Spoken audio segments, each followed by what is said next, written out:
नमस्कार, अभिवादन। मैं दुर्गेंद्र चौहान। बार बार ये सवाल विपक्ष उठा रहा है और बार बार आम लोगों के मन में भी ये बात आ रही है कि क्या ईडी और सीबीआई जैसे संगठन या ईडी और सीबीआई जैसे संस्थाएं हैं जो संवैधानिक रूप से बहुत मजबूत मानी जाती हैं, क्या ये राजनीतिक दलों का हथियार बनती रही हैं क्या, पहले भी और आज भी बन रही हैं क्या? ये बड़ा सवाल है। लेकिन एक सवाल और भी है कि जो लोग ये आरोप लगा रहे हैं कि राजनीतिक रूप से इन एजेंसियों का इस्तेमाल मौजूदा वक्त में भारतीय जनता पार्टी कर रही है, कभी जो लोग पहले सत्ता में थे, वो चाहे कांग्रेस पार्टी हो या अन्य हो, वो भी गाहे बगाहे इस तरीके के हथियारों का प्रयोग करती रही हैं। बात ये दीगर है कि उस वक्त सीबीआई का उपयोग, दुरुपयोग, जैसे भी आप कहें, सरकारें करती रही हैं। अब ईडी को इतना ताकतवर बना दिया गया है कि ये सीबीआई, इनकम टैक्स जैसे जो इन्फोर्समेंट एजेंसीज हैं, उनसे सबसे बड़ा हथियार ईडी बनकर उभरा है मौजूदा 10 साल के शासनकाल में। इसमें कहीं कोई संदेह नहीं। लेकिन इसके पीछे भारतीय जनता पार्टी की दलील है कि भ्रष्टाचार पर वार हम कर रहे हैं। इसीलिए सबसे बड़ा सवाल उठ रहा है कि लोग इसीलिए जो बिलबिलाए हुए हैं, जिन लोगों को दिक्कत हो रही है, जो भ्रष्टाचारी हैं, वो कह रहे हैं कि ये राजनीतिक हथियार के रूप में भारतीय जनता पार्टी की सरकार इस्तेमाल कर रही है। आज मंथन में यही सवाल लेकर आए हैं कि अगर इतिहास में जाकर देखेंगे तो ईडी का इस्तेमाल हमेशा विपक्ष के लिए हुआ है, चाहे एनडीए की सरकार रही हो या फिर यूपीए की सरकार रही हो। राजनीतिक दल हमेशा से ईडी को अपना हथियार बनाते आए हैं। और सबसे बड़ा सवाल भी आज हम मंथन में यही उठा रहे हैं कि भ्रष्टाचार पर वार या राजनीतिक हथियार।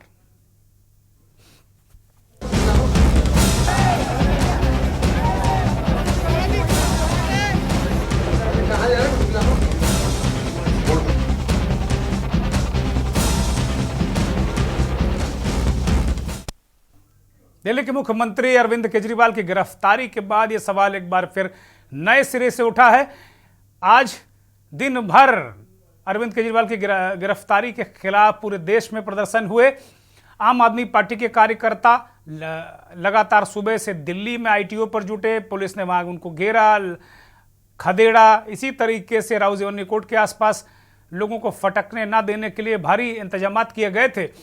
लेकिन कुल मिलाकर पूरे देश में विभिन्न भागों में इस तरीके के प्रदर्शन और धरने हुए। और देर शाम इंडिया वाले गठबंधन के प्रमुख नेता वहां पर गए चुनाव आयोग के पास, और उन्होंने कहा कि जिस तरीके से चुनाव आयोग जिला के जो अधिकारी हैं, डीएम, एसपी, डीआईजी, स्टेट के डीजी, चीफ सेक्रेटरी, इनको हटाते हैं, तो ईडी और सीबीआई क्या उनके अख्तियार से बाहर है? क्या अब इस वक्त क्या इन एजेंसियों का दुरुपयोग की अगर शिकायत हो रही है तो क्या इन पर कोई नकेल चुनाव आयोग नहीं लगाएगा? ये बहुत बड़े सवाल हैं। बहुत सारे किंतु परंतु आज थे। केजरीवाल की गिरफ्तारी क्यों हुई, ये एक मोटी मोटी जानकारी आपके टीवी स्क्रीन पर। राजनीतिक लिहाज से अगर देखा जाए तो कल से अब तक पूरे देश में अरविंद केजरीवाल की गिरफ्तारी को लेकर बवंडर है। हालांकि यह अनुमान था कि वह जल्द गिरफ्तार हो सकते हैं, लेकिन कल देर रात केजरीवाल को गिरफ्तार किया गया और उनको हिरासत में तो पहले ले लिया गया था, लेकिन उनको देर रात गिरफ्तार करके ईडी मुख्यालय ले जाएगा, जिस पर तमाम राजनीतिक दलों ने एक के बाद एक तीखी प्रतिक्रिया व्यक्त की है। लालू प्रसाद यादव ने ट्वीट करके कहा कि हार के डर से ये गिरफ्तार कर रहे हैं, और लालू ने एक स्लोगन दिया, हार के डर से गिरफ्तार। ये लाचार मोदी सरकार लोकतंत्र को तार तार करती आई है। संयोग की बात तो यह है कि लालू यादव की सिटिंग सीएम रहते हुए चारा घोटाले में गिरफ्तारी हुई थी, तो जब केजरीवाल की गिरफ्तारी हुई तो उनका दर्द छलक उठा। समाजवादी पार्टी के नेता संजय लाठर तंज कसते हैं कि भाजपा की वॉशिंग मशीन बहुत तेज काम कर रही है। दूसरे दलों पर झूठे आरोप मढ़कर भाजपा उन्हें ईडी सीबीआई का डर दिखाकर पार्टी ज्वाइन कराती है। जो भाजपा में शामिल हो जाता है उसके खिलाफ कोई कार्रवाई नहीं होती है। जो भाजपा के अनुसार नहीं चलता है, ईडी सीबीआई उसे गिरफ्तार करती है, उसे कुचल देती है। विपक्ष में मची हलचल से साफ है कि वह 2024 के लोकसभा चुनाव में ईडी सीबीआई के दुरुपयोग को लेकर अब आक्रामक हुआ है और इसे मुद्दा बना रहा है। कुल मिलाकर अगर देखा जाए तो केजरीवाल की गिरफ्तारी के बाद आम आदमी पार्टी संकट में है, इसमें कहीं कोई संदेह नहीं है। लेकिन जो त्वरित सर्वे आज देखने को मिला, एक सर्वे एजेंसी है सी वोटर, उसका एक सर्वे मैं देख रहा था, तो उसके मुताबिक 52% लोगों ने कहा है कि केजरीवाल की गिरफ्तारी से एक तरीके से एक लाभ मिलेगा, आम आदमी पार्टी को सिंपैथी वोट मिलेगा।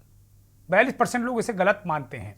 तो कुल मिलाकर अगर सर्वे की माने तो मोटे मोटे तौर पर इस जो पूरी गिरफ्तारी और घटनाक्रम का चुनावी लाभ केजरीवाल और इंडिया वाले गठबंधन को मिलता नजर आ रहा है। हालांकि बहुत सारे लोगों ने भ्रष्टाचार के मुद्दे पर भी इस गिरफ्तारी को जायज भी ठहराया है। तो कोर्ट में आज जिस वक्त राजीव रेवेन्यू कोर्ट में केजरीवाल को ईडी ने पेश किया, उस वक्त जो कोर्ट में जो ईडी ने दलील दी, वो दलीलें बड़ी महत्वपूर्ण हैं। ईडी ने कहा कि नगद में रिश्वत दी गई है, चैट से लेन देन का खुलासा हुआ है, घोटाले के बड़े किरदार केजरीवाल, मनीष सिसोदिया, केसीआर जो एक्स चीफ मिनिस्टर हैं, पूर्व मुख्यमंत्री हैं तेलंगाना की, उनकी बेटी के कविता नायर हैं, केजरीवाल शराब घोटाले के सरगना हैं। ये बात कही है केजरीवाल के जो उनके गिरफ्तारी के पक्ष में तर्क रखते हुए ईडी ने इस तरीके की बातें कही हैं। घोटाले के सरगना इस शब्द का प्रयोग किया है। हालांकि इस शब्द पर एतराज है विपक्ष को। वो कह रहे हैं कि ईडी किसी राजनीतिक नेता की तरह बयान और अपनी भूमिका अदा कर रही है। ईडी कहती है कि भूमिका के लिए केजरीवाल जिम्मेदार हैं, सहयोगियों के काम के लिए वो भी जवाबदेह हैं। केजरीवाल एक तरीके से कर्ता धर्ता ही हैं। केजरीवाल आम आदमी पार्टी के राष्ट्रीय संयोजक, राष्ट्रीय अध्यक्ष हैं। गोवा चुनाव के लिए 45 करोड़ रुपया हवाला कारोबार के जरिए उन्होंने लिया था। के कविता ने 100 करोड़ रुपया शराब घोटाले के एवज में दिया है। विजय नायर ने बिचौलिए का काम किया। इस तरीके की बातें बहुत सारी निकल कर आई। ईडी ने अपना तर्क दिया है, दलील दी है कोर्ट में। अभी कुल मिलाकर अब इसमें पूरा मसला है, पीएमएलए कानून के तहत उनकी गिरफ्तारी हुई है। एक बात बार बार इस बात को कहा जाता है, भारतीय जनता पार्टी के नेता इस बात को कहते हैं कि अगर आप निर्दोष हैं तो कोर्ट जमानत क्यों नहीं दे रहा। मनीष सिसोदिया, संजय सिंह, बहुत सारे लोग अंदर हैं, उनको जमानत क्यों नहीं मिल रही। बार बार ये बात बीजेपी के नेता कहते हैं। जवाब में विपक्ष के लोग ये कहते हैं कि पीएमएलए एक्ट में संशोधन करके इस कानून को ऐसा बना दिया गया है कि जब तक चाहे जिस व्यक्ति को आप अंदर रख सकते हैं। बहुत सारे इसमें इस तरह के प्रावधान विधान है बिना किसी सबूत के। तो जाहिर सी बात है कि राजनीतिक दुरुपयोग की बात हो रही। पीएमएलए एक्ट 2002 में बनाया गया, 1 जुलाई 2005 को इसे लागू किया गया। प्रमुख उद्देश्य मनी लॉन्ड्रिंग को रोकना था। इसके दायरे में बैंक, म्यूचुअल फंड, बीमा कंपनी जो कंपनियां हैं, आरोपी को आसानी से जमानत मिल जाती थी। उन्हें जेल में रखने के लिए ये एक्ट बनाया गया। इसकी वजह है कि कानून के सख्त जो धाराएं हैं, सेक्शन 45 में जमानत के कुछ कठोर शर्तें दी गई हैं। आरोपी को खुद साबित करना होगा कि आरोप बेबुनियाद है। यह है पीएमएलए एक्ट की सख्ती। धारा 45 में आरोपी की जमानत के लिए कठोर शर्तें हैं। पीएमएलए के तहत अपराध जो है वो संज्ञेय और गैर जमानती है। ये इसका कुल मिला के परिस्थितियां ये बताई गई, इसका प्रावधान नहीं है। अब कुल मिलाकर अगर देखा जाए तो ईडी ने सिर्फ 6 केस दर्ज किए हैं और तमाम तरीके से अब तक अगर देखा जाए तो यूपीए सरकार के मुकाबले ईडी ने एनडीए की सरकार में कई गुना ज़्यादा काम किया है, ये कहा जा सकता है। कई गुना मुकदमे ज़्यादा दर्ज किए हैं, कार्रवाई की है, लेकिन सिर्फ 24 मामलों में ही सजा हुई है। और अगर पूरे मामलों को अगर देखा जाए, 1142 मामलों में चार्जशीट हुई है, करीब 5000 लोगों के यहाँ तलाशी हुई है, 25 में ट्रायल पूरा हुआ है और 24 में सजा हुई है। और ये सजा का प्रतिशत कुल मुकदमों या कुल जो मसलों को लेकर है तो वो 0.04% आता है। इसी बात को लेकर विपक्षी दल सवाल उठा रहे हैं कि जब सजा का प्रतिशत इतना कम है, चार्जशीट आप लगाते रहिए, तो लोगों को इससे साफ है कि कोर्ट ये नहीं मानता कि इसका सदुपयोग हो रहा है। अगर ऐसा मानता तो भ्रष्टाचार के मामलों में उस सजा का प्रतिशत बहुत ज्यादा होता और इसका राजनीतिक उपयोग हो रहा है। विपक्ष ये सवाल उठा रहा है और टाइमिंग को लेकर भी बहुत सारे सवाल उठ रहे हैं। अरविंद केजरीवाल, आम आदमी पार्टी के नेता, संयोजक, मुख्यमंत्री, वो क्या कह रहे हैं उसको आप जरा सुन लीजिए। जीवन देश के लिए समर्पित है और चाहे अंदर हो या बाहर। मेरा जीवन देश के लिए समर्पित है और चाहे अंदर हो या बाहर। मेरा जीवन देश के लिए समर्पित है और चाहे अंदर हो या बाहर। कुछ और लोगों की प्रतिक्रियाएं आई हैं। विपक्षी नेता हैं, पक्ष के लोग हैं। अनुराग ठाकुर, केंद्रीय सूचना और प्रसारण मंत्री, वो क्या कह रहे हैं इस पूरे मसले पर, केजरीवाल की गिरफ्तारी पर, उसे सुना जाए। मुख्यमंत्रियों को जेल भेजने से कुछ न्यूज को कंट्रोल करने से लोकतंत्र में इनकी जीत नहीं होने वाली है। ये लोकतंत्र को कमजोर कर रहे हैं। लोकतंत्र में जो आवाज उठाना चाहते हैं उनकी आवाज दबाना चाहती है सरकार। और सच्चाई तो ये है कि इनके पास जवाब नहीं है। एक लंबे समय से यह आशंका जताई जा रही थी कि एक साजिश के तहत अरविंद केजरीवाल जी को गिरफ्तार किया जाएगा और आज वो सत्य हो गया। इस मुश्किल की घड़ी में 135 करोड़ भारतीयों का प्यार और आशीर्वाद अरविंद केजरीवाल जी के साथ है। और जब इतने लोगों का प्यार और आशीर्वाद साथ होता है ना, तो कोई बाल भी बांका नहीं कर पाता है। अरविंद केजरीवाल कोई एक शख्स का नाम ही नहीं है, एक विचार का नाम है, एक विचारधारा का नाम है। आप जरूर अरविंद केजरीवाल के शरीर को गिरफ्तार कर सकते हैं, लेकिन उनके विचारों को गिरफ्तार नहीं कर सकते। इस देश के संविधान की लड़ाई लड़ रहे हैं और हम इस देश के संविधान को बचाने के लिए लड़ाई लड़ते रहेंगे। लोकसभा चुनाव के जस्ट पहले, चुनाव की घोषणा होने के बाद इस प्रकार से दिल्ली के मुख्यमंत्री अरविंद केजरीवाल जी को गिरफ्तार करना सिर्फ एक चीज दिखाता है कि प्रधानमंत्री नरेंद्र मोदी जी अरविंद केजरीवाल जी से डरते हैं। वो लोकतंत्र को खत्म करना चाहते हैं। वो एक एक करके सभी विपक्ष के नेताओं को जेल में डालना चाहते हैं। ये क्या तरीका है? ये चुनाव जीतने का, लड़ने का, जीतने का क्या तरीका है? इस देश में क्या लोकतंत्र बचेगा? मुझे लगता है कि इन्होंने सचमुच में जो है जिस तरह से व्यवहार किया जा रहा है, इस देश में तानाशाही इन्होंने घोषित कर दिया है। मुझे अभी अभी खबर मिली है कि पार्टी कार्यालय को भी चारों तरफ से सील कर दिया गया है और यहां पर मैं उनके परिवार से मिलने के लिए आया हूं। परिवार को भी हाउस अरेस्ट कर लिया गया है। किसी को भी आने जाने नहीं दिया जा रहा है। अगर उनके परिवार की हालत क्या है कल रात से, किसी को नहीं पता है। शुचिता की राजनीति की बड़ी बड़ी बातें करती थी, ज्ञान बांटती थी और आज भ्रष्टाचार से भागने का काम कर रही हैं। अब कह रहे हैं कि अरविंद केजरीवाल जेल से सरकार चलाएंगे। मुख्यमंत्री जी भ्रष्टाचार करेंगे और आप जवाब नहीं देंगे और कार्रवाई में भाग नहीं लेंगे, ये तो नहीं चलेगा ना। और ये नैतिकता की बात करते हैं ना राजनीति में। तो एक कानून की प्रक्रिया है जो भ्रष्टाचार के खिलाफ उचित कार्रवाई के दृष्टिकोण से हो रही है, जिसमें उनको न्यायालय से भी कोई राहत नहीं मिली। तो ऐसी परिस्थिति में ये सारी बातें जो कही जा रही हैं, हम इतना ही कहना चाहेंगे, कानून को अपना काम करने दिया जाए। लूट आपने किया, चोरी आपने की, भ्रष्टाचार आपने किया, तो जवाब भी आपको देना है। और अरविंद केजरीवाल क्या, हर कोई अपराधी, हर कोई आरोपी जो चोरी भ्रष्टाचार करता है उसका यही परिणाम होता है। और ये तो पहले से तय था। जब उनके उप मुख्यमंत्री, उनके सांसद जेल में गए थे, इनको नहीं पता था इन्होंने क्या किया, इसलिए जांच से भाग रहे थे। 8-8, 9-9 सम्मन होने के बाद पेश नहीं हो रहे थे। मैं तो माननीय न्यायालय का आभार प्रकट करता हूँ कि उन्होंने स्थिति स्पष्ट की कल कि भाई आपको जांच के सामने जाना पड़ेगा। और ये परिणाम तो होना ही था, ये सर्वविदित है। सबने अपनी याचिका वापस ले ली है। देखो माननीय हाई कोर्ट का निर्णय कि भाई अगर ये टिप्पणी है सर कि ये प्रूफ देखने के बाद कि आप अभी तक जेल से बाहर क्यों हैं, ये बहुत बड़ा बयान है। और सरकार चलेगी इस पर सर? जेल से गैंग चलता है, जेल से सरकार नहीं चलती है। हाँ, गैंग चलाने के लिए अरविंद केजरीवाल जी स्वतंत्र हैं, उस पर भी कानून नजर रखिए।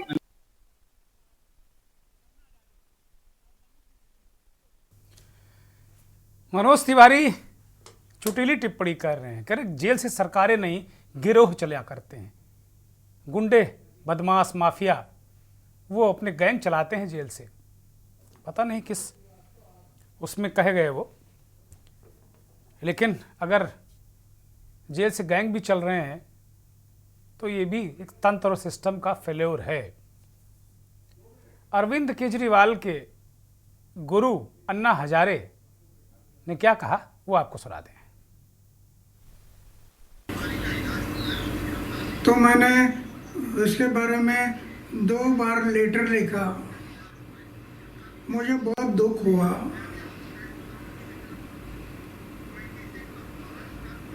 कि अरविंद केजरीवाल जैसे आदमी जो मेरे साथ काम करता था,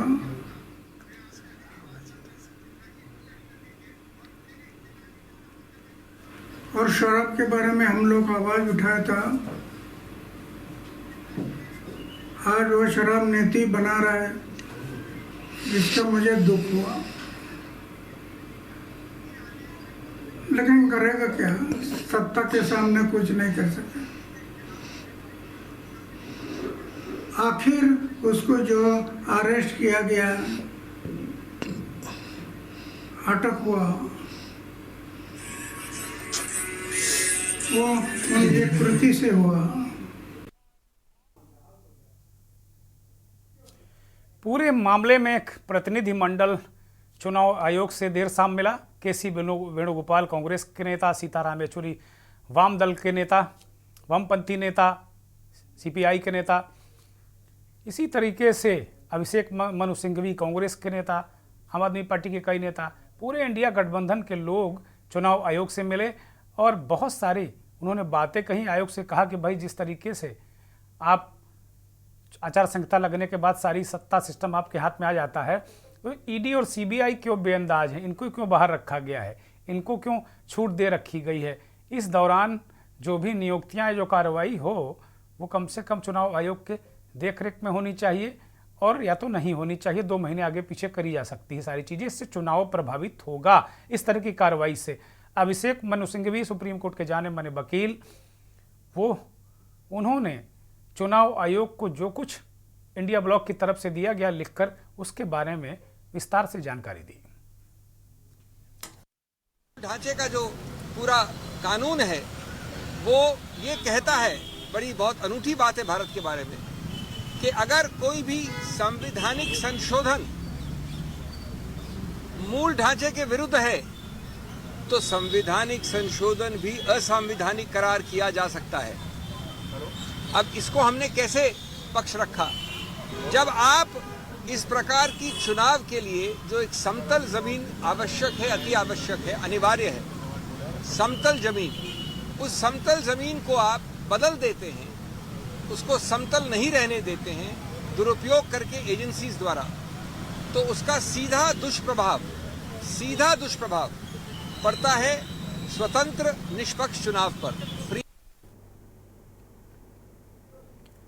सिंघवी किसी समतल जमीन की बात कर रहे हैं या वो कह रहे हैं कि भाई जिस तरीके से सब कुछ एक सा है, सारे लोग एक से हैं, सबके साथ एक सा व्यवहार है, इसीलिए आचार संहिता लगती है, तो उसको जब ईडी और सीबीआई के दुरुपयोग के जरिए सरकार उसको समतल नहीं रहने देती, पॉलिटिकल ज़मीन की वो बात कर रहे हैं, तो फिर इसका असर सीधे चुनाव पर पड़ता है। इसीलिए हमने आज ये मंथन में सवाल उठाया है कि ये भ्रष्टाचार पर वार है केजरीवाल की गिरफ्तारी या राजनीतिक हथियार है। हमारे साथ मंथन में भारतीय जनता पार्टी के वरिष्ठ नेता प्रवक्ता कुंवर जपेंद्र सिंह जुड़ गए हैं। बहुत स्वागत कुंवर साहब। मलिक जावेद कांग्रेस के राष्ट्रीय प्रवक्ता दिल्ली से हमारे साथ जुड़े हैं, आपका भी बहुत स्वागत, बहुत धन्यवाद। अवधेश भार्गव वरिष्ठ पत्रकार, राजनीतिक विश्लेषक मध्य प्रदेश से हमारे साथ जुड़े हैं, बहुत स्वागत। दिल्ली से वरिष्ठ पत्रकार विश्लेषक महेंद्र सिंह जुड़े हुए हैं। संजय श्रीवास्तव उत्तर प्रदेश की राजनीति को बहुत अच्छी तरह समझते हैं, देश की राजनीति को बहुत अच्छी तरह समझते हैं, वरिष्ठ पत्रकार हैं और आम आदमी पार्टी के निर्माण से लेकर उरूज तक वो उन्होंने बहुत करीब से आम आदमी पार्टी को कवर भी किया है। संजय श्रीवास्तव हमारे साथ जुड़े हैं और प्रखर श्रीवास्तव आम आदमी पार्टी के काफ़ी प्रखर प्रवक्ता हैं। सभी मेहमानों को बहुत स्वागत, बहुत धन्यवाद। माफ़ कीजिएगा, हाँ, आम आदमी पार्टी के ही प्रवक्ता हैं प्रखर, आपका ही स्वागत, बहुत धन्यवाद, बहुत आभार। प्रखर श्रीवास्तव, मैं आपके पास आ रहा हूं। अगर कोई सरकार या कोई एजेंसी अगर भ्रष्टाचार पर वार करती है तो आप कैसे कह सकते हैं कि राजनीतिक हथियार है ये? राजनीतिक रूप से जमीन को समतल न रहने नहीं दिया जा रहा है, उसको अपने मुताबिक बनाया जा रहा है।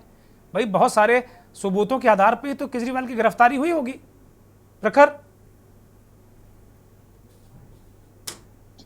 अनम्यूट करिए, अनम्यूट करिए। दुर्गेन जी, आपको नमस्कार। आपके सभी दर्शकों को मेरा नमस्कार, और यहाँ पे बैठे हुए सभी प्रवक्तागणों को मेरा नमस्कार। देश चलता नहीं मचलता है, मुद्दा हल नहीं होता सिर्फ उछलता है। जंग मैदान पर नहीं मीडिया पर जारी है, आज तेरी तो कल मेरी बारी है। दुर्गेन जी, भारतीय जनता पार्टी की हताशा और निराशा ये दिखा रही है किस तरीके से उन्होंने, जिस तरीके से माननीय मुख्यमंत्री अरविंद केजरीवाल को गिरफ्तार करा है हाईकोर्ट के निर्देश के बाद भी, जबकि उनको नोटिस सर्व हुआ था 22 तारीख को उनको उच्च न्यायालय में पेश होना था, मगर पता नहीं क्या ऐसी विडंबना थी उनकी कि उनको उसी रात को गिरफ्तार करना पड़ गया।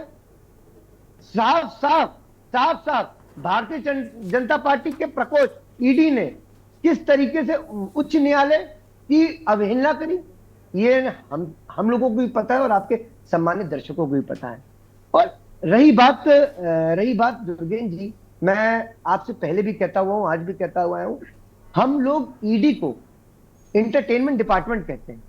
ये जिस तरीके से भारतीय जनता पार्टी के प्रकोष्ठों की तरह काम कर रही है, चाहे वो कोई भी हो, विपक्ष, चाहे वो आम आदमी पार्टी का हो, चाहे वो कांग्रेस का हो, चाहे वो समाजवादी पार्टी। आप लोगों ने कह के पंगा ले लिया है। आपके सांसद संजय सिंह बोर्ड लगा के उसको आमंत्रण देते थे ईडी को, आओ भाई मेरे घर आओ। केजरीवाल कहते थे मुझे गिरफ्तार करके दिखाओ। आप कह रहे हैं एंटरटेनमेंट में मानता हूं, तो आप लोग एंटरटेनमेंट वो कस के कर भी रहे हैं आजकल। दुर्गेन जी, हम लोग आम आदमी पार्टी के सिपाही हैं। क्या आपको लगता है कि भारतीय जनता पार्टी की ये बदर हुड़कियों से डर जाएंगे, ये जेल भेजेंगे, क्या हम इनसे डर जाएंगे? ना हम कभी डरे हैं, ना कभी हम झुके हैं। हम लोगों ने केजरीवाल जी के दिल से पूछो क्या बीत रहे उन पर। केजरीवाल जी के दिल से पूछो कितना बेचारे अकेले पड़े हुए हैं इस समय वो। जी दुर्गेन जी, हम लोग भगत सिंह को मांगने वालों में से लोगों में से, हम लोग किसी की जेल और सलाखों से डरते नहीं है। मगर जिस तरीके से भारतीय जनता पार्टी लोकतंत्र की हत्या करती हुई जा रही है, ये हम भी देख रहे हैं और आपके सम्मानित दर्शक भी देख रहे हैं। ये किसी से छुपा नहीं है। 2024 का चुनाव करीब है दुर्गेन जी, इनको किस तरीके से जनता बोरिया बिस्तर बांध के इनको 2024 में भेजने जा रही है, ये ना आप आने वाले समय में आपको बहुत जल्द और आपके दर्शकों को बहुत जल्द दिखने वाला है। ठीक बात है, ठीक बात। मैं प्रखर आऊंगा आपके पास, चूंकि जपेंद्र जी व्यग्र हैं जवाब देने के लिए। मैं एक तो निवेदन करूंगा सभी से कि मैं आऊंगा, आप सभी के पास आऊंगा बारी बारी से, तो कृपया व्यग्र ना हो। जपेंद्र जी बोलिए, दीजिए जवाब। अभी हमारे आम आदमी पार्टी के युवा प्रवक्ता ने कहा, तो हमने भी सुना, सब पैनलिस्ट ने भी सुना, भाई एंटरटेनमेंट तो इन्होंने राजनीति का बना। अरविंद केजरीवाल जी के गुरु हैं अन्ना हजारे जी, उन्हें हमने सुना, अभी इस स्क्रीन पर सुना, अन्य चैनलों पर भी सुना। उन्होंने कहीं अरविंद केजरीवाल की पैरवी नहीं, कहीं उन्होंने ये नहीं कहा जो सच के लिए पूरे देश में जाने जाते हैं, आंदोलनों के लिए जाने जाते हैं, उन्होंने कहीं नहीं कहा कि मेरा शागिर्द सच्चा है, मेरे शागिर्द को कहीं झूठा फंसा दिया गया और उसके साथ अन्याय हो रहा है। पहली प्रामाणिकता तो यहां है।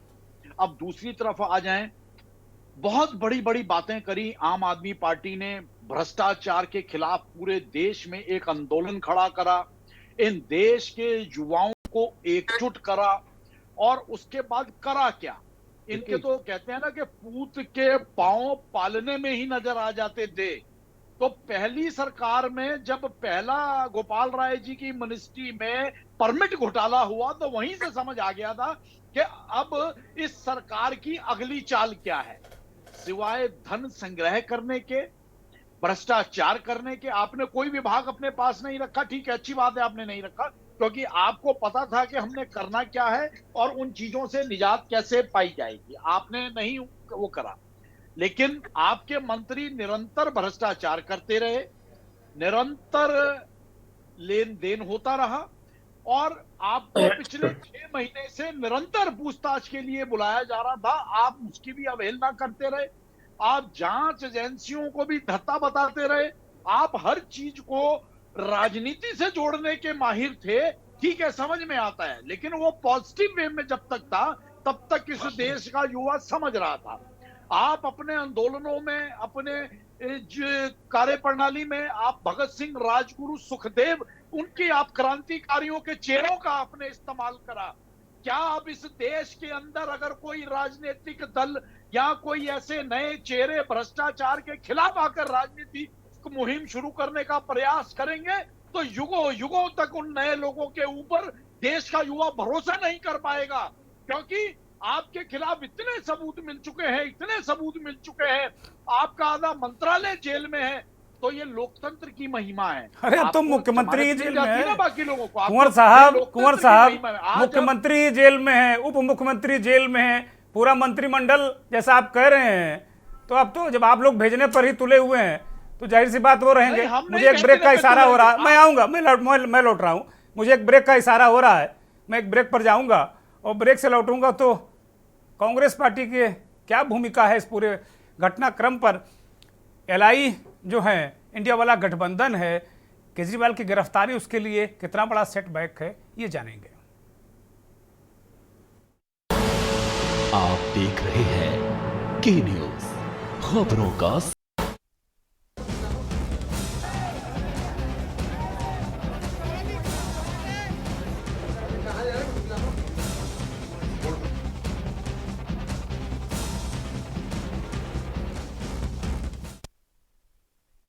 भ्रष्टाचार पर वार ईडी क्या राजनीतिक हथियार है, यही आज मंथन में बड़ा सवाल। सीधे रुख करेंगे कांग्रेस के नेता मलिक जावेद का। मलिक जावेद, कांग्रेस पार्टी के बहुत सारे नेता भी आम आदमी पार्टी के साथ में खड़े हैं, पूरा गठबंधन आपका साथ में खड़ा है। अभिषेक मनु सिंह भी कह रहे थे कि मूल ढांचे के विरुद्ध है, ये टाइमिंग गलत है। वो कह रहे हैं वो जो ज़मीन बनती है उस ज़मीन को उबड़ खाबड़ बीजेपी कर रही है। क्या बातें कर रहे हैं, मेरी समझ में नहीं आ रही, क्या कौन कौन सी बातें कहाँ कहाँ। भाई सीधा साधा मसला ये है कि भ्रष्टाचार की बात है और ईडी ने कार्रवाई की है। भ्रष्टाचार की बात होती, ईडी कार्रवाई करती तो फिर हेमंता बिस्वा शर्मा पे भी करती, छगन भुजबल की फाइल न खोती, और जो जितने भी अभी अशोक चौहान कांग्रेस के नेता थे उनको राज्यसभा पहुंचा दिया। उन पे प्रचार करते थे कि इन्होंने वहां पे आदर्श सोसाइटी घोटाला किया है। बहरहाल ये बातें तो चलती रहेंगी, लेकिन मैं आपको बताना चाहूंगा कि प्रॉब्लम क्यों हो रही है। इस सरकार ने, मोदी सरकार ने पीएमएलए एक्ट को इस तरीके से संशोधित किया है कि प्रोसेस को ही पनिशमेंट बना दिया गया है।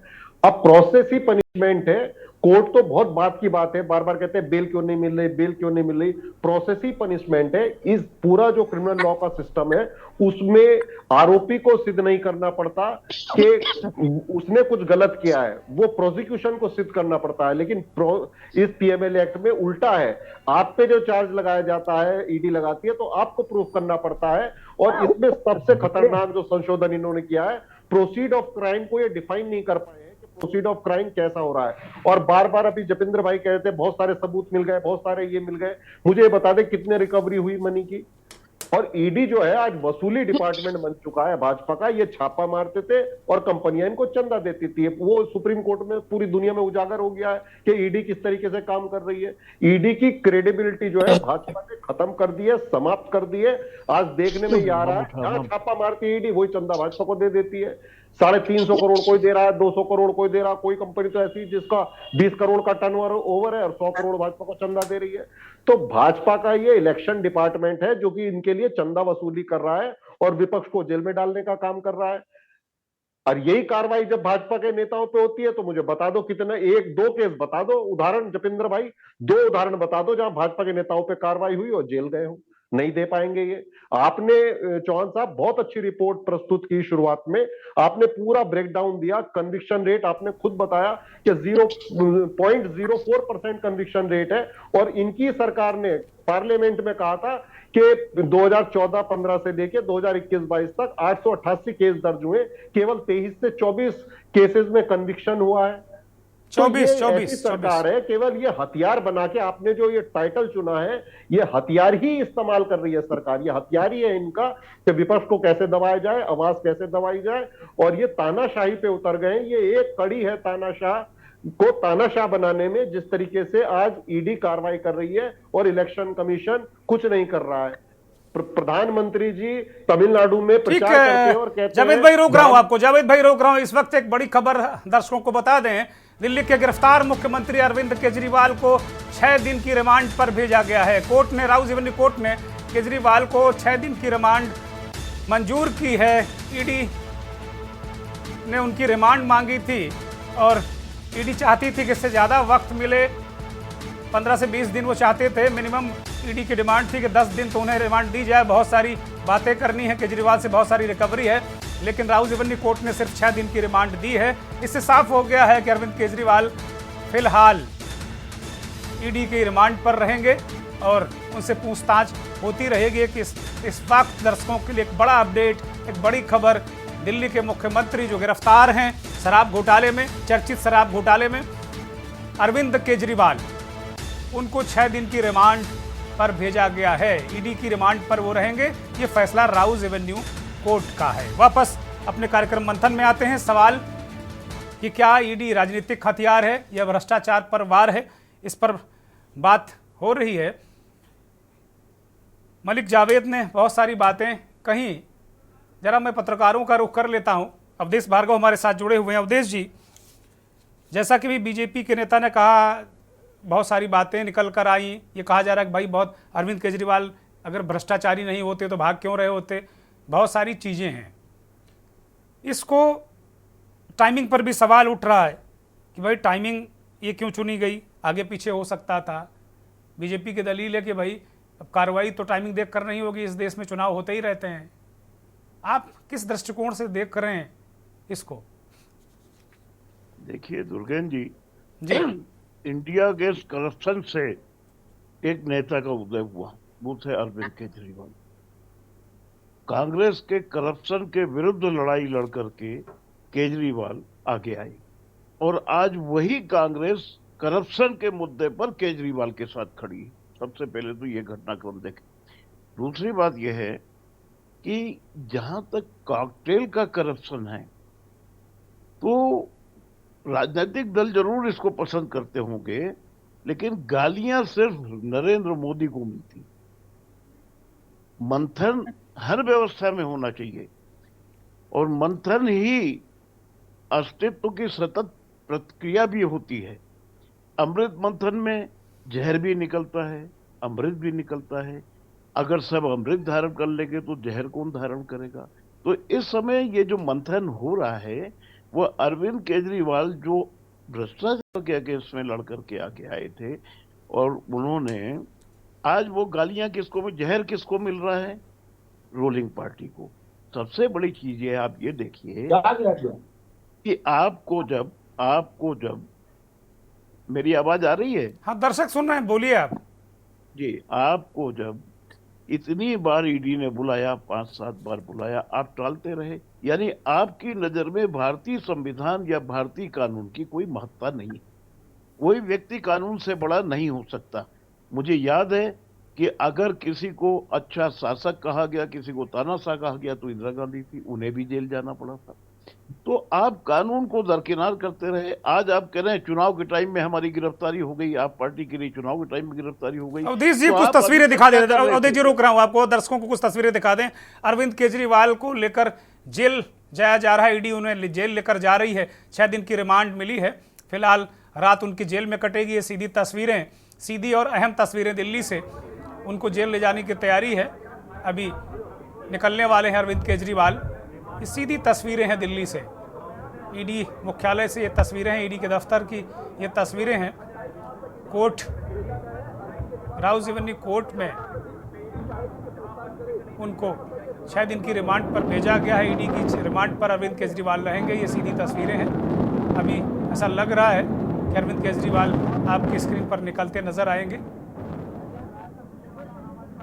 तमाम मीडिया का जमावड़ा वहां पर नजर आ रहा है।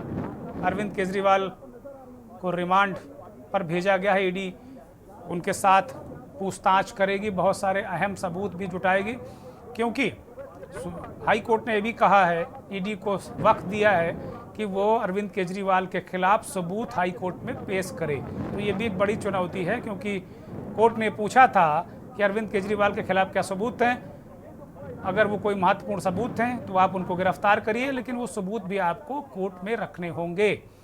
ये आदेश है हाई कोर्ट का, तो इस लिहाज से भी बड़ा महत्वपूर्ण है, रिमांड है अरविंद केजरीवाल की। सीधे वापस फिर अपनी चर्चा में आते हैं, अवधेश भार्गव जी के पास चलते हैं। अवधेश भार्गव जी, आप अपनी बात को पूरा करें कृपया। जब केजरीवाल जी ने ये पॉलिसी बनाई, या मनीष सिसोदिया जी उनके साथ विभागीय मंत्री, उन्होंने पॉलिसी बनाई, आपको मालूम है कि इसमें भ्रष्टाचार हुआ या नहीं हुआ? तो जब आपके 2 मंत्री इतने दिनों से जेल में हैं, तो आपने अभी तक बेगुनाही के सबूत वहां क्यों नहीं रख दिए? आप बार बार कानून को दरकिनार करते रहे, टालते रहे, संबंध की अनदेखी करते रहे। आप उस समय अदालत क्यों नहीं गए? आप एक ही बात चिल्लाते रहे कि भारतीय जनता पार्टी मुझे गिरफ्तार करवाना चाहती। जब आपको अंदेशा था तो आपने अपनी गिरफ्तारी को रोकने के लिए कोई कदम क्यों नहीं उठाया? कुल मिलाकर के कविता ने, ईडी तो तब आपके पास आई जब के कविता ने आपका नाम ले लिया है, और के कविता इसमें आरोपी है क्योंकि उसकी कंपनी को लाभ हुआ है। तो इस समय राजनीति की चूलें हिली हुई हैं। अब जेल से जहां तक आपको चलाने का, सरकार चलाने का अधिकार है, तो आप देखिए कोई भी व्यक्ति जब गिरफ्तार होता है तो मौलिक अधिकार उसके निलंबित होते हैं, निरस्त नहीं होते, और जब सजा हो जाती है तो मौलिक अधिकार उसके निरस्त हो जाते हैं। तो जब आपके मौलिक अधिकार निलंबित है तो आप जेल से कैसे सरकार चलाएंगे?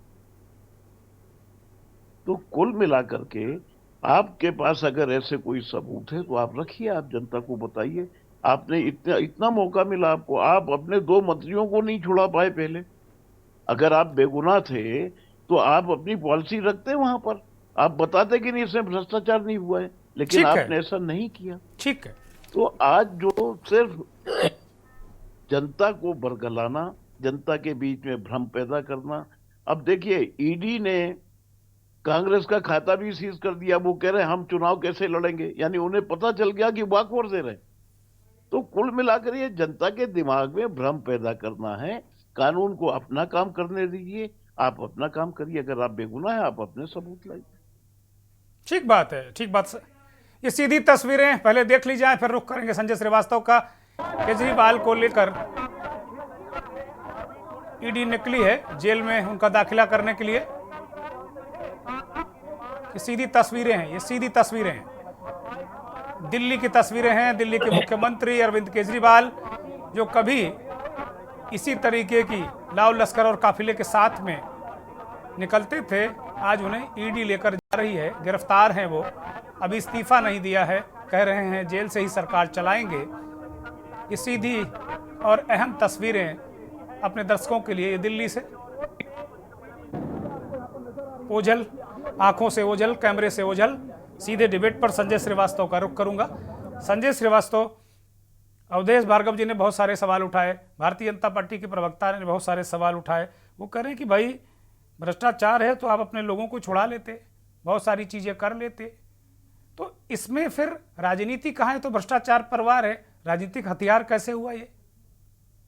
संजय श्रीवास्तव। अब बिल्कुल ठीक बात कही दुर्गेंद्र जी आपने कि वरिष्ठ पत्रकार ने जो सवाल उठाए, बीजेपी के नेता ने जो सवाल उठाए, प्रवक्ता ने, कि भ्रष्टाचार परवार है। ठीक है, न्यायिक प्रक्रिया है, उसमें आप गिरफ्तार कर पा रहे हैं, जिस वजह से उन्हें रिलीफ नहीं मिल रही है। अभी 6 दिन के लिए इन्हें रिमांड पर ले लिया गया है, आगे रिमांड पर और बढ़ती रहेगी, जैसे कि संजय सिंह के प्रोसेस में है। मैं बताना चाहूंगा कि जब सुनवाई होती है तो कुछ सुनवाई नहीं होती कोर्ट में। कई बार मैं भी गया हूं मिलने के बहाने से, कोर्ट के अंदर गया, और वहां होता है कि अगली तारीख पहले ही तय हो जाती है। इस पक्ष से कुछ नहीं सुना जाता, उस पक्ष से जो दलीलें होती है उसके आधार पे 15 दिन, 1 महीने, 20 दिन ऐसे तारीखें बढ़ती रहती हैं। ये जग जाहिर है। और जो आपने कहा कि ये भ्रष्टाचार पे वार है, लेकिन जो दूसरी संजय जी रोक रहा हूं माफी के साथ। संजय जी मैं रोक रहा हूं, आपका तारतम्य तोड़ रहा हूं। आतिशी मंत्री दिल्ली सरकार के कुछ बड़ी महत्वपूर्ण बात कह रही हैं। क्यों? क्योंकि इस देश में पीएमएलए एक ऐसा कानून है जिसके तहत बेल मिलना लगभग असंभव है। हमने देखा है कि किस तरह एक के बाद एक विपक्ष के सारे नेताओं पर ईडी के माध्यम से पीएमएलए पर केस करवाए जाते हैं। क्यों? क्योंकि आज भारतीय जनता पार्टी ईडी के माध्यम से चुनाव को जीतना चाहती है। आज भारतीय जनता पार्टी ईडी के पीछे छिपकर चुनाव लड़ने की कोशिश कर रही है। इसका एक उदाहरण हमने मात्र 1 घंटे पहले देखा कि भारतीय जनता पार्टी का मीडिया सेल ईडी द्वारा जमा की गई रिमांड एप्लीकेशन को सारे मीडिया चैनल्स को भेजता है, जैसे कि ED enforcement directorate Bharatiya Janata party का कोई संगठन का हिस्सा है जो भारतीय जनता पार्टी उनकी प्रेस रिलीज इशू कर रहा है। आज यह बिल्कुल साफ है कि ईडी पिछले 2 साल की इन्वेस्टिगेशन के बाद ₹1 का भी प्रोसीड्स ऑफ क्राइम नहीं ढूंढ पाई है। 2 साल की इन्वेस्टिगेशन, 500 से ज्यादा अफसर, हजारों रेड्स, लेकिन आम आदमी पार्टी के किसी भी नेता के पास, किसी भी मंत्री के पास ₹1 भी प्रोसीड्स ऑफ क्राइम नहीं मिले हैं। फिर भी आम आदमी पार्टी के नंबर 1 नेता, नंबर 2 नेता, नंबर 3 नेता, नंबर 4 नेता सबको गिरफ्तार करके जेल में डाल दिया है। जो ईडी का सारा केस है वो कैसे बना है? ईडी ने जो अपनी एप्लीकेशन जमा करी है वो सिर्फ और सिर्फ ऐसे गवाहों के बयान के आधार पर है जो डराकर, धमकाकर उनसे लिए गए हैं। इसका प्रमुख उदाहरण राघव मगुंटा 16 सितंबर को बयान देते हैं कि वो दिनेश अरोड़ा को नहीं जानते, अरुण पिल्लई को नहीं जानते, विजय नायर को नहीं जानते, आम आदमी पार्टी के किसी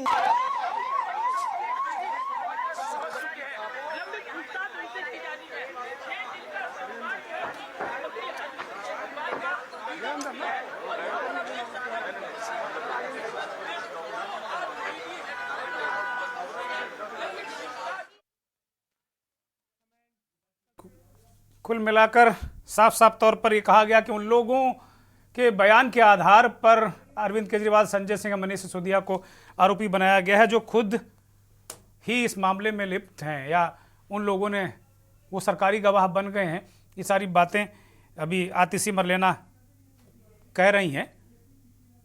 तो सीधे संजय श्रीवास्तव की तरफ रुख करता हूं। संजय जी, आतिशी मरलेना ने बहुत सारे महत्वपूर्ण सवाल उठाए हैं पीएमएलए एक्ट को लेकर, बहुत सारी चीजों को लेकर।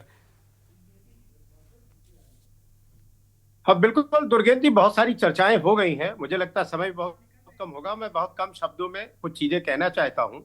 सवाल राजनीतिक हथियार को लेकर सरकार पर इसलिए उठता है कि ये ईडी, सीबीआई और आईटी की कार्रवाई सिर्फ विपक्ष के नेताओं पर ही क्यों होती है? बंगाल हो, छत्तीसगढ़ हो, झारखंड हो, बिहार हो, उत्तर प्रदेश हो, महाराष्ट्र हो, पंजाब हो, दिल्ली हो, यही सब ये कार्रवाई क्यों हो रही है? जिन स्टेट में अदर गवर्नमेंट की सरकारें या तो हैं या विपक्ष के लोगों के खिलाफ कार्रवाई होती है। क्या एक भी मामला भारतीय जनता पार्टी के नेता या भारतीय जनता पार्टी के किसी सरकार में अधिकारियों के खिलाफ ऐसा नहीं आया जिस पर ईडी, सीबीआई, आईटी की कोई रेड हुई हो? कर्नाटक के चुनाव में जिस कांग्रेस के नेता के पास से 6 करोड़ रुपए बरामद किए गए, वो भाजपा में मिल गया चुनाव के पहले ही, तो उसके खिलाफ कोई कार्रवाई नहीं हुई। ना आईटी ने रेड की, ना ईडी ने रेड की और ना ही सीबीआई ने कोई पकड़ की। तो जहां पैसे मिल रहे हैं वहां भी कार्रवाई से छोड़ दिया जाता है। ऐसे अभी तमाम प्रवक्ताओं ने लिस्ट गिनाई जो कांग्रेस के कि कितने बड़े बड़े, हेमंता बिस्वा शर्मा, अशोक चौहान, अजीत पवार, सारे लोग दूध के धुले हो गए क्योंकि वो बीजेपी में शामिल हो गए। संजय जी एक बार फिर रोकना पड़ेगा आपको। स्मृति ईरानी, संजय जी मैं आपको फिर एक बार माफी के साथ में रोक रहा हूं। स्मृति ईरानी केंद्रीय मंत्री भी कुछ कह रही है अरविंद केजरीवाल के पूरे प्रकरण पर। संजय जी, आज कोर्ट में सीबीआई और इंडियन पीनल कोड के अंतर्गत, पीएमएलए के अंतर्गत जितने केसेस दाखिल हुए थे और जो विविध कोर्ट्स के सम्मुख पेश हुए, उसके खिलाफ भी अरविंद केजरीवाल के लॉयर्स ने कोई स्पेसिफिक मंतव्य नहीं दिया। ऐसा अगर आप ऑनलाइन लीगल प्रोसीजर्स को रिपोर्ट करने वाली एंटिटीज का भी खाका पड़े तो ध्यान में आता है। केस के कुछ तथ्य हैं जो जानकारी में आता है कि आज कोर्ट के सम्मुख प्रस्तुत हुए। एक कि 4/9/2020 दिल्ली सरकार एक एक्सपर्ट कमेटी बनाती है। उस कमेटी का बनना, ये ऑर्डर देने वाले, इशू करने वाले व्यक्ति का नाम है मनीष सिसोदिया। एक्सपर्ट कमेटी को चेयर करते हैं तब के एक्साइज कमिश्नर, और इस कमेटी ने 13/10/2020 अपनी रिपोर्ट सबमिट की, ऐसा जानकारी में आता है। एक्सपर्ट कमेटी की रिपोर्ट 31 दिसंबर 2020 में सार्वजनिक की जाती है और 14,671 फीडबैक्स आते हैं। ये सब अरविंद केजरीवाल जी की काउंसिल ऑफ मिनिस्टर्स में कैबिनेट मीटिंग में 5/2/2021 में प्रस्तुत होते हैं ताकि इसे एग्जामिन किया जाए। जो ग्रुप ऑफ मिनिस्टर्स बनता है उसमें 3 मुख्य लोग हैं, मनीष सिसोदिया, सत्येंद्र जैन, कैलाश गहलोत। मैं आपका ध्यान आकृष्ट करना चाहूंगी कि जो कोर्ट के सम्मुख दस्तावेज प्रस्तुत हुए हैं उसमें यह साफ इंगित है कि इन दस्तावेजों में लगातार वो तथ्य रख बिना रहे हैं, किसी एक हवाला दे रही हैं किस तरीके से मीटिंग हो, क्या हो, पूरा प्रोसीजर बता रही हैं। लेकिन कुल मिलाकर ईडी ने जिस तरीके से गिरफ्तार किया, सीधे रुख संजय श्रीवास्तव को एक बार फिर करेंगे चूंकि उनकी बात अधूरी रह गई थी। संजय जी, अपनी बात को कंप्लीट करिए। बस मैं यही कहना चाहता हूं कि इसे ही देख लीजिए कि आज तमाम राष्ट्रीय चैनलों पर मामला केजरीवाल से जुड़ा है। लीगल प्रोसिक्यूटर या लीगल लोग, वकील, लॉयर, इनकी बाइट्स नहीं आ रही हैं, ये टीवी स्क्रीन पर नहीं आ रहे हैं। भारतीय जनता पार्टी के बड़े बड़े नेता आज बयान देने, संबित पात्रा भी प्रकट हो गए, रविशंकर प्रसाद भी प्रकट हो गए, अनुराग ठाकुर भी प्रकट हो गए, मनोज तिवारी भी आ गए, अब स्मृति ईरानी भी आ गई। अब ये बैटिंग करी जा रही है भारतीय जनता पार्टी की तरफ से, जैसे लग रहा है इनके खिलाफ कोई मामला था और वो हो गया है और ये सफाई देने पहुंच गए हैं। तो ऐसा क्या है कि आम आदमी पार्टी के नेताओं से स्क्रीन पर कम पूछताछ हो रही है मामले को लेकर और लीगल प्रोसिक्यूटर्स को नहीं बुलाया जा रहा है। भारतीय जनता पार्टी की पूरी टीम लग गई है। तो ये चुनावी खेल है और चुनाव जीतने के जितने भी हथकंडे अपनाए जा सकते हैं वो मोदी जी पिछले 6 महीने से उसकी पूरी एक्सरसाइज कर रहे हैं और इसी पर भारतीय जनता पार्टी लगी हुई है कि कैसे विपक्ष में फूट डालो। इंडिया गठबंधन ही नहीं बनने देना था, बन गया तो कैसे एक एक नेताओं को ईडी और सीबीआई लगाओ और उनको जेल भेजो, बंद रखो जिससे वो मंच पर बोलने ही ना पाए। अरे भाई, तो सारे नेताओं को, राहुल गांधी को, तेजस्वी यादव को, ममता बनर्जी को और जो 1-2 बचे हो, भगवंत मान और महाराष्ट्र के उद्धव ठाकरे, सबको बंद कर दो। कोई टीवी स्क्रीन पर आएगा ही नहीं, ना प्रचार होगा ना प्रसार होगा। आप 400 नहीं 543 सीटें आराम से जीत लीजिए, आप ही का प्रचार होगा। आप चाहते हैं कि आप ही स्क्रीन पर रहे तो आप ही रहे। तमाम राष्ट्रीय चैनल क्या कर रहे हैं, अपना कॉन्क्लेव करते हैं, उसमें से कटिंग काट के और उसे दिन भर में 50 बार चलाते रहते हैं। क्या चुनाव आयोग को ये नहीं देखना चाहिए कि ये प्रचार में आता है जो चीजें? हाँ, आज इस बात को कहा है चुनाव इंडिया ब्लॉक के नेता संजय जी, इंडिया ब्लॉक के नेता आज मिले हैं चुनाव आयोग से, उन्होंने कहा इस बात को जी। और बीजेपी का प्रचार करना है, जब मंच पर बीजेपी का प्रचार कर सकते हैं और मंच पर नेताओं की तारीफ करते हैं, ऐसे चैनलों से क्या उम्मीद की जाए कि वो किस तरीके के न्यूज परोसेंगे और क्या परोस रहे हैं? दिन भर में 50 बार से ज्यादा दुर्गेंद्र जी, एक बड़ा राष्ट्रीय चैनल, शर्म की बात है, वो प्रचार कर रहा है। कटिंग काट के उनकी पूरी विकास की नीतियों को बताते हैं और उसका प्रचार किया जाता है। शर्म आती है चुनाव आयोग पर। मैं तो खुलेआम कहता हूं, मैं नहीं डरता था और चुनाव आयोग से नहीं डरता, ना बीजेपी सरकार से डरता हूं, ना मोदी जी से डरता हूं। निर्भीक होकर कह रहा हूं कि शर्म आती है चुनाव आयोग से। चुनाव आयुक्तों की जब ऐसी नियुक्तियां होंगी तो वो क्या करेंगे? कठपुतली बनकर बैठे हैं चुनाव आयोग में। ठीक है और संजय कोई जी, कार्रवाई नहीं करते। नाराज मत हुए ज्यादा शिकायतें होंगी संजय जी। सरकार की तरफ की शिकायतें होंगी, नहीं सुनेंगे वो। बीजेपी के खिलाफ शिकायत होगी, नहीं सुनेंगे। ठीक है, विपक्ष के खिलाफ उनके ठीक पास है। ना मैं लौटता हूं संजय श्रीवास्तव, मैं लौटता हूं, अभी लौटता हूं। महेंद्र सिंह को जरा चर्चा में शामिल कर लें, चूंकि अब समय भी बहुत तेजी से भाग रहा है। महेंद्र सिंह माफ कीजिएगा, संजय श्रीवास्तव ने बहुत अहम सवाल उठाए हैं और अगर पूरी लिस्ट को देखें तो 85% विपक्ष के नेता हैं, सत्ता पक्ष का नेता भी जो बहुत विपक्षी नेता इस बात का सवाल भी उठा रहे थे, कुंवर जपेन से पूछ भी रहे थे, अभी मैं उनके पास जाऊंगा। इस पूरे घटनाक्रम में राजनीति है या भ्रष्टाचार पर साफ नियत से किया गया वार है? महेंद्र सिंह। एक आंकड़े के साथ मैं अपनी बात कहता हूं। दरअसल मोदी के समय में 2014 से 2022 के बीच में जो ईडी ने मामले दर्ज किए हैं उसमें 121 मामले हैं, जिसमें 115 मामले विपक्षी दलों पे हैं।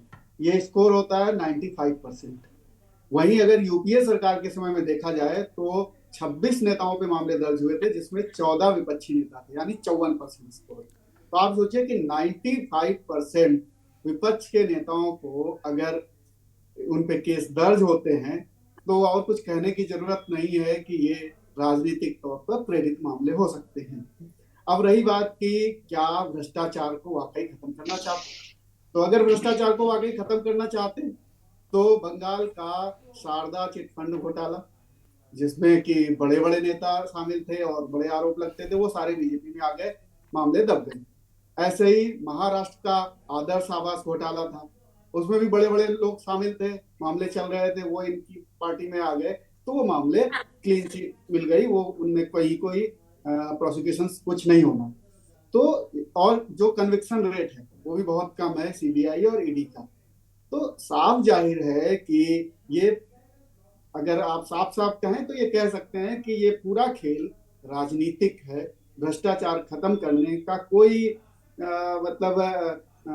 एक तरीके से कहा जाए कि उससे कोई लेना देना नहीं है। ठीक बात है।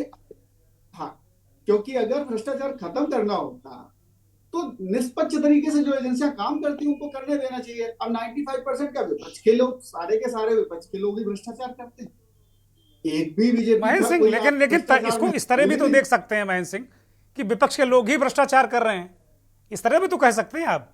सत्ता पक्ष के लोग बहुत ईमानदारी से काम कर रहे हैं, ये भी कह सकते हैं आप। एक पक्षी बात हम कैसे कह सकते हैं पत्रकार होके? तो इतना निष्पक्ष होकर एजेंसियां काम कर रही हैं। आप देखिए, केवल और केवल उनको विपक्ष के नेता ही भ्रष्टाचार करते हुए दिख रहे हैं, और जो जिनमें सरकार में जो शामिल है, खासतौर पर जो केंद्र सरकार है उसके अंतर्गत आती है एजेंसियां, तो वहां उनकी राज्य सरकार में वहां कोई भ्रष्टाचार नहीं, वहां कोई भ्रष्टाचार नहीं, वहां बिल्कुल सब कुछ दुरुस्त है, सब कुछ अच्छा है। तो इसलिए इन पे सवाल उठते हैं कि भ्रष्टाचार, आखिर ये राजनीतिक कार्रवाइयां हैं वाकई में भ्रष्टाचार पर? ठीक है, ठीक है, मैं पूछ रहा हूँ कुंवर जपेंद्र, बहुत सारी उंगलियां, अगर एक उंगली आप सामने उठाएंगे बहुत सारी उंगलियां आपकी तरफ उठेंगी, क्योंकि दूध के धुले आप भी नहीं है। बोलिए। हम तो खुलेआम स्क्रीन से कह रहे हैं कि अगर भारतीय जनता पार्टी के किसी नेता के खिलाफ भ्रष्टाचार का कोई प्रमाण है कि या राज्य में या केंद्र में, तो आप दीजिए। आप देखिए कैसे कार्रवाई नहीं होती। अभी हम अपना ही घटनाक्रम सुनाए, उत्तराखंड में पेपर लीक का मामला हुआ था और हम सब लोगों ने चैनलों पे बैठे, भारतीय जनता पार्टी के 2 लोग 6-6, 7-7 महीने तक जेल में सड़ते रहे। तो सवाल ये नहीं है, सवाल ये है कि भ्रष्टाचारी भ्रष्टाचारी है, वो चाहे किसी भी दल से संबंधित हो। भ्रष्टाचार की वजह से इस देश के अंदर जो ये भ्रष्टाचार का जहर एक अमृत के रूप में देने का प्रयास करा था कांग्रेस ने, अब उसका अंतिम समय आ चुका है कि आम आदमी पार्टी ने जिस आंदोलन के नाम से सत्ता हथियाई, वो सत्ता हथियाने के बाद एकदम बदल गए। और वहीं दूसरी ओर देश के प्रधानमंत्री जिन्होंने ये ठान लिया कि ना खाऊंगा ना खाने दूंगा, भ्रष्टाचारियों के खिलाफ कार्रवाइयां अमल में लाई जा रही है। ठीक है। अब जपेंद्र भाई रोक रहा हूं आपको, अब जपेंद्र भाई रोक रहा हूं, मेरे पास कुछ सेकंड है। जपेंद्र भाई अब कुछ सेकंड है, जरा इस पे जवाब लेने दीजिए बाकी लोगों का। मलिक जावेद, आप लोग जहर घोलते रहे हैं, भ्रष्टाचार का जहर, जल्दी से जवाब दीजिए। मैं ये कहना चाहूंगा, कर्नाटक का एक नेता है बसंत गौड़ा, उसने कहा अगर मेरे ऊपर कार्रवाई की मोदी जी ने या बीजेपी ने तो 40,000 करोड़ का जो कोविड में घोटाला हुआ था कर्नाटक सरकार में उसकी पोल खेल दूंगा, कार्रवाई करो। द्वारका एक्सप्रेसवे में 250 करोड़ का 1 किलोमीटर रोड बनाया, कार्रवाई क्यों नहीं करी? DHFL घोटाला 28,000 करोड़ का गुजरात में हो जाता है, कार्रवाई क्यों नहीं करी? 25,000 करोड़ की ड्रग्स पकड़ी गई, कार्रवाई क्यों नहीं करी? ऑन स्क्रीन कहना आसान है, प्रमाणिकता पेश करना मुश्किल है। इलेक्टोरल बॉन्ड में आपने देश को लूट लिया, उस पर कार्रवाई नहीं हुई। PM केस की जांच करा लो। भारतीय जनता पार्टी ने इलेक्टोरल बॉन्ड के माध्यम से क्लैरिटी लाने का काम किया है। ठीक है, ठीक है, ठीक है, ठीक है। आप दोनों शांत होइए। प्रखर, एक 5 सेकंड का रिएक्शन मैं खत्म करूंगा कार्यक्रम। प्रखर, जल्दी से दुर्गेन जी, जैसे जिस तरीके से अभी भारतीय जनता पार्टी के प्रवक्ता कह रहे थे, मैं उनको कुछ नाम दिए दे रहा हूं जो इंटरटेनमेंट डिपार्टमेंट ही ने इनके खिलाफ कार्रवाई करी थी। एक नाम है अजीत पवार का, एक नाम है हेमंत विश्वकर्मा का, एक नाम है छगन भुजबल का, एक नाम है शुभेंदु अधिकारी का, एक नाम है BS येदियुरप्पा का, और हाँ, इनको एक आखिरी नाम मैंने और दिया है, लश्कर भारतीय जनता पार्टी। जिस तरीके से संजय सरोज जो पाकिस्तानी के इशारों पे फंडिंग करता था, टेररिस्ट के खिलाफ फंडिंग करता था, टेररिस्ट गुटों को, उनको इनका नाम भारतीय, इनका नाम, आप लोग झूठे आरोप लगाते हैं एक अच्छे नेता, ईमानदार नेता पे क्या बात करते हैं? मैं एक बात और करूं दुर्गेन जी, मुझे बस एक बात और आप लोग किसी को लश्कर कह देते हैं भाई। मैं आपके चैनल के माध्यम से सिर्फ एक रिक्वेस्ट करना चाहता हूं, मैं आपको यकीन दिला रहा हूं, ये अगर धारा जिस तरीके से भारतीय जनता पार्टी ने छुप कर जिस तरह सेक्शन 5 PMLA को संशोधित करा है, एक बार अगर 50 PMLA एक्ट हटा दे, मैं आपको यकीन दिला रहा हूं आधी से ज्यादा भारतीय जनता पार्टी भाग जाएगी। इनके नेता MPMLA से भाग ठीक है, वक्त नहीं मेरे पास, वक्त नहीं, बस 5 सेकंड जल्दी से। महेंद्र सिंह, जल्दी से रिएक्ट करिए, 5 सेकंड। जी, दरअसल जो आम आदमी पार्टी जिस तरीके से कह रही कानून बड़ा सख्त कर दिया गया है, तो ये कानून जब ये आम आदमी पार्टी बनी थी तो ये भ्रष्टाचार के खिलाफ ही लड़ रही थी, और भ्रष्टाचार के खिलाफ लड़ते हुए ये सभी को भ्रष्टाचारी कह रहे थे और कह रहे थे कानून सख्त होने चाहिए। तो एक नजरिया ये भी है कि आम आदमी पार्टी अब उन्हीं कानूनों को कह रही है कि कानून थोड़े से सख्त ज्यादा है। मलिक जावेद फंसे हुए दोनों तरफ, 2 पार्टों में फंस गए हैं। पहले ये भी भ्रष्टाचारी कहते थे, अब ये साथ खड़े हैं। संजय श्रीवास्तव बहुत जल्दी रिएक्ट करिए, 10 सेकंड जल्दी से।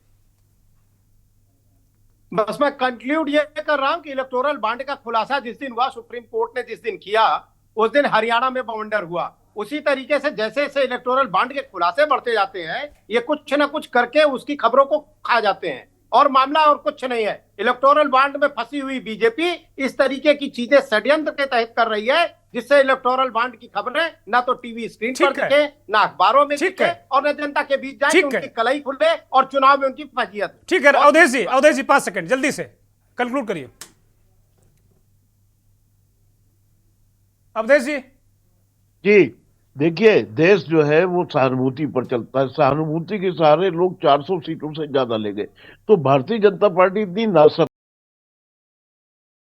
राजनीतिक दल तो नहीं है कि वो चुनाव के समय में इनको सहानुभूति दे देगी। अरे वो कांग्रेस आज सोशल मीडिया में वो वीडियो चिल्ला कर कह रहे हैं कि केजरीवाल भ्रष्ट है, केजरीवाल भ्रष्टाचार में लिप्त है। आज वही कांग्रेस बता रहे हैं कि केजरीवाल को गलत गिरफ्तार किया है। तो कुल मिलाकर के इसका सामना केजरीवाल जी को ही करना है। न्यायालय में मामला जा चुका है, अपने आप को बेगुनाह साबित करना है, और वो अपने आप को बेगुनाह साबित करें। बहुत शुक्रिया कुंवर जपेंद्र, मलिक जावेद, अवधेश भार्गव जी, महेंद्र सिंह, संजय श्रीवास्तव और प्रखर श्रीवास्तव, आपका बहुत बहुत धन्यवाद, बहुत बहुत आभार। करोड़ों दर्शकों का जो के न्यूज़ को देखते हैं, हमारे इस खास कार्यक्रम मंथन को देखते हैं। हम चाहते हैं कि भ्रष्टाचार का समूल नाश हो, लेकिन ऐसा नहीं कि मेरा भ्रष्टाचारी तेरा भ्रष्टाचारी। नमस्कार।